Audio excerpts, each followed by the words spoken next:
So we have a 280 amp hour LiFePO cell. You're probably wondering, what in the heck are we going to do with that? Well, you just have to wait to the end to find out. Hey guys, welcome back to the channel. Today we're testing portable solar chargers. We got a larger charger here and a smaller panel here. This panel is 28 watts. I picked it up on Amazon for about 60 bucks. And this is a 10 watt panel I picked up for, I think, 30 bucks. I can't even find this thing online anymore. It's been so long. I do have a bit of a cold, so please bear with me. Yeah, so what we want to find out is, are these worth buying? And what kind of power can we expect to get out of these? So we're going to unfold this one and measure it. So the small one comes in at 21 inches long and about 6 inches across. It also has one micro USB output, and it has one USB-A output. The larger Nekteck solar charger has a Velcro strap with a pouch inside that contains the USB connectors. There's two USB ports. One's at 2.4 amps and one's at 4 amps. I don't know if they're parallel or how exactly that distribution works. Instructions are right here.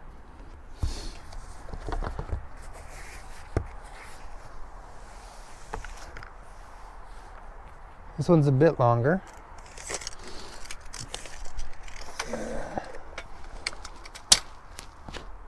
32 inches long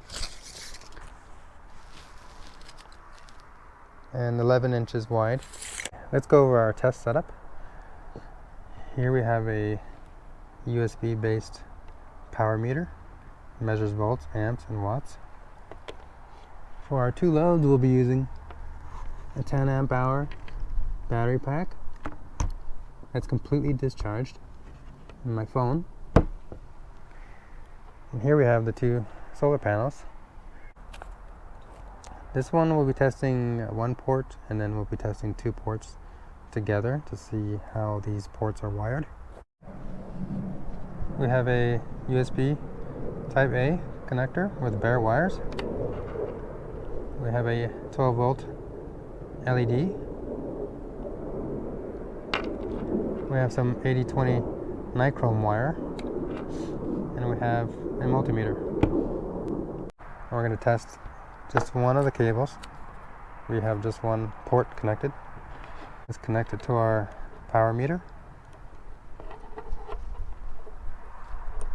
An open circuit reading, 5.17 volts, 0 amps. So we're going to connect our loads. First the battery pack. And we're pulling 2.19 amps. Not bad. Let's connect the phone. 2.16. Just a small change, not really much. And our power is 10 watts. So that's 45% of our total output. Not too great. So next we'll test the second output port. Open circuit, it's the same, 5.17 volts. Connect our loads. We're pulling 1.7 amps, so it is less than the first port. Let's connect the second load. No change. So it seems that second port is putting out less power. 1.8. I have the splitter cable connected to both ports, so we've effectively combined the output of the big panel. Open circuit is 5.15. Plug in our loads. 2.16 amps this time. So there is a slight difference on the ports. Oh wow, look at that, 2.6 amps. How much power? 11.6 watts. That's about 58% of the rated output of this panel. Okay, next we're going to test the small panel, the 10 watt panel. It only has one USB output. Connect the power meter. Connect our loads. 4.92 volts and only not even an amp. It's 0.84 amps. Just 4 watts. So yeah, I think if you get 50% of the output of these panels, then you're doing good. 1 amp. And now we have both panels connected in parallel. Okay, now it's 2 amps combined. Let's see if it goes higher.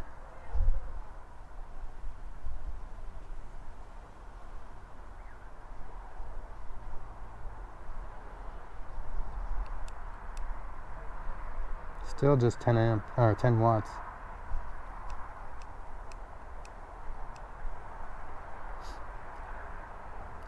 I don't know if the loads are limiting the pull, the draw, or if it's this meter or the panels. Let's try something different. So I have both panels connected, and we have our bare end USB wire connected to the output. Let's see what happens when we give it a dead short.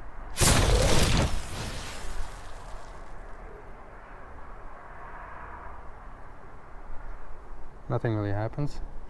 Just blinks out the screen. Okay, so I got the clamp meter connected to the Nichrome wire, and we're going to apply the voltage across the Nichrome wire. We do extensive testing on this channel, not just connecting it to meters and stuff. Okay, here it goes. Wow, look at that. 4.2 amps. That's good. That's insane. So the max output of the big panel is 4 amps. So that 0.2 amps, I'm assuming, is coming from the other panel. Wow, that's getting hot. Unfortunately, the meter, the digital meter, the USB meter, doesn't read any value once it's shorted out like that. I guess because the load is too high? I don't know. That's weird. So we're going to do a voltage drop with the first just an open circuit. So 5.2 volts, that's expected. Now we'll connect it to the Nichrome wire and get it under load. And it's only 2 volts. Oof, man, that gets hot.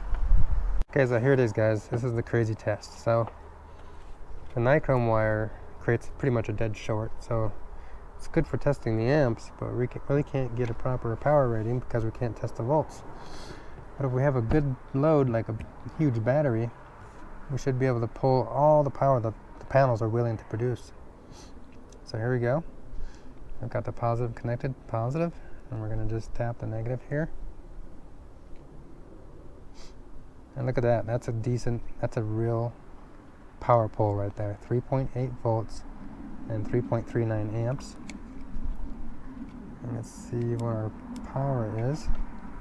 Look at that, 13 watts. There you go, 13 watts. And this is with both panels connected in parallel. Okay, now I just have the small panel, the 10 watt panel connected just by itself. Okay, so 3.4 volts and 1 amp. Okay, now I have just the large panel connected all by itself with using both ports. There we go, 3.8 volts and 3.39 amps. Let's see what. So there, 13 watts, the same. It's almost like that other panel doesn't even exist. So we're going to try one more time to connect the panels in parallel. So I'm going to permanently connect this, although I don't like to do it. This wire will just vaporize if this thing were to short. Alright, so we got the small panel connected by itself, and we got 1 amp. Now we'll connect the large panel in parallel. Ooh, 3.7, 3.8. That's still not, oh, 4.2, 4.3. There it is, 4.3. I think this is the best. This is the best we've gotten so far. How much power? 17.4, not bad. If you do a lot of off-roading or hiking, like I do, mostly off-roading these days, I carry both of these panels in my vehicle. I just put them in the back, and I haven't really had to use them yet, but I like to be prepared. This one in particular is so small you can just put it right in your pocket like that. So you have to go, if your vehicle breaks down and you have to walk, you can carry this one easily in a pocket. You can carry this one fairly easily as well. But yeah, I think it's an essential piece of equipment. I would say we got about 60% out of these panels, and that's more than I expected. So I think they're definitely worth buying, even if they were, say, 40% efficient. That completes our testing. See you in the next one.